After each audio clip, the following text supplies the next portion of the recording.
Hello, नमस्कार, जय हिंद। सबसे बड़ी बात ये है कि आजकल हम लोग सोशल मीडिया एक तरह से जब भी हम लोग बात करते हैं कि हमें सोशल मीडिया को मजबूत बनाना है, सोशल मीडिया पे काम करना है अपने लोगों के लिए।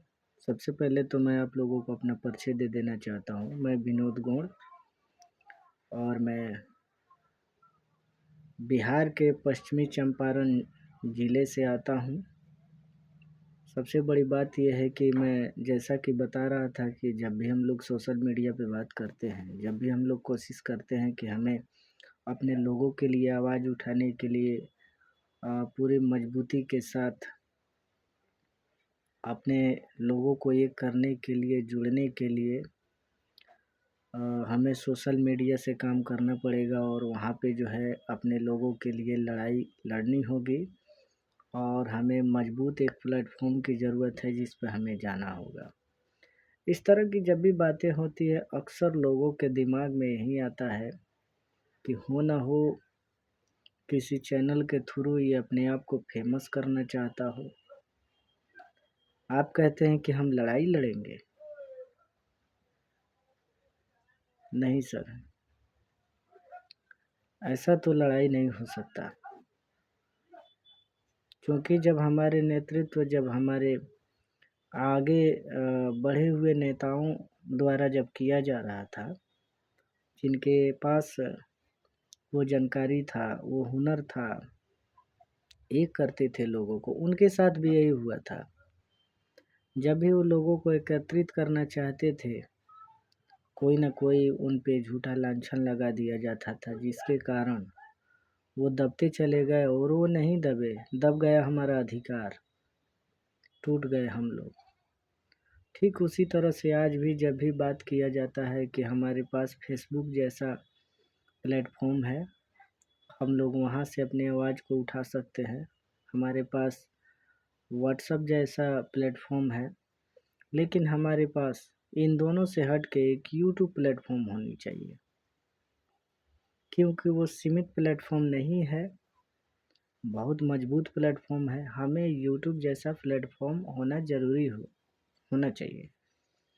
और इसके लिए जब भी कोई भी बंद हो, मैं तो कहता हूँ कि कोई भी हो हमारे समाज के लिए अगर आवाज़ उठाए तो हम लोग उनका सपोर्ट करेंगे। लेकिन अगर कोई आगे बढ़ता है, जैसे हम लोगों में से एग्जाम्पल के तौर पे मैंने कितना बार कोशिश किया अपने लोगों को एक करूं, जोड़ूं, तब तक हम लड़ाई नहीं जीत सकते जब तक हम लोग एक ना हो। जब तक हम एक दूसरे को यूं ही टांग पकड़ के खींचते रहेंगे, तब तक कुछ नहीं हो सकता। और 2 4 5 की लड़ाई से ये लड़ाई जीती नहीं जा सकती जब तक आपके पास सुनने वाले, देखने वालों का एक जत्था ना हो। तो उसके लिए जब भी प्लेटफॉर्म पे काम किया गया, या तो उसको आप लोग सपोर्ट नहीं किए, या तो आप लोग उसे आगे नहीं बढ़ाए और कोसते रहते हैं कि हमें आरक्षण क्यों नहीं मिला,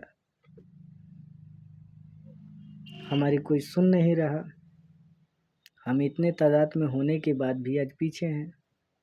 आज़ादी के इतने साल के बाद भी हमारी बातों को सुना नहीं जा रहा, जबकि हमने भारत को संवारा है अपनी रियासतों को दे करके, फिर भी हमारी बातों को नहीं सुना जा रहा।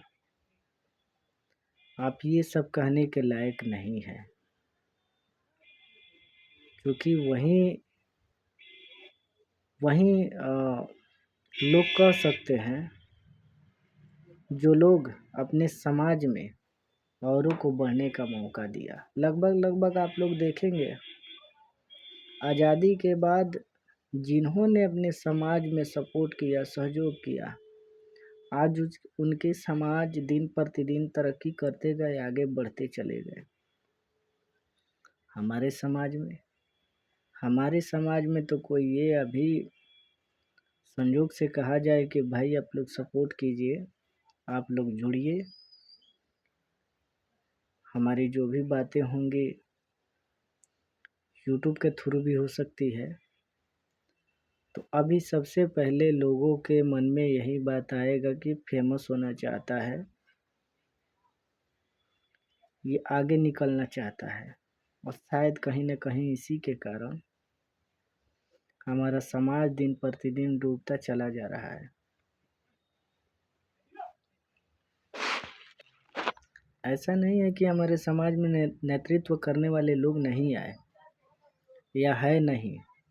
हमारे समाज में नेतृत्व करने वाले भी लोग आए और है भी, बहुत अच्छे कुशल नेतृत्व करने वाले लोग हैं। लेकिन हमारा समाज आगे नहीं बढ़ रहा है, उसका कारण है हमारे समाज में आने वाले हमारे समाज के लोगों का सपोर्ट न करना, सहयोग न करना, उनके साथ नहीं चलना और केवल सरकार को कोसते रहना। एग्जाम्पल के तौर पे किसी के पास पाइप है जिससे पानी निकलता है, वो देने के लिए तैयार खड़ा है, लेकिन आपको वहां तक जाना होगा। ठीक उसी तरह से है, सभी लोग जानते हैं कि आवाज उठेगा तो हमें इनको देना है, लेकिन आवाज उठाने वाला भी कुशल व्यक्ति होना चाहिए। और मैं आखिरी बार यही कहना चाहूँगा कि अभी भी समय हमारा बीता नहीं है। अगर आप लोग कोशिश करेंगे, अगर जुड़ेंगे, तो एक बहुत दमदार प्लेटफॉर्म बन सकता है और इस प्लेटफॉर्म से हम लोग अपनी जो है बातों को मजबूती के साथ अपने सरकारों के कान तक पहुंचाने का प्रयास जरूर करेंगे और हमारी बातें सुनी जाएंगी। धन्यवाद। जय हिंद।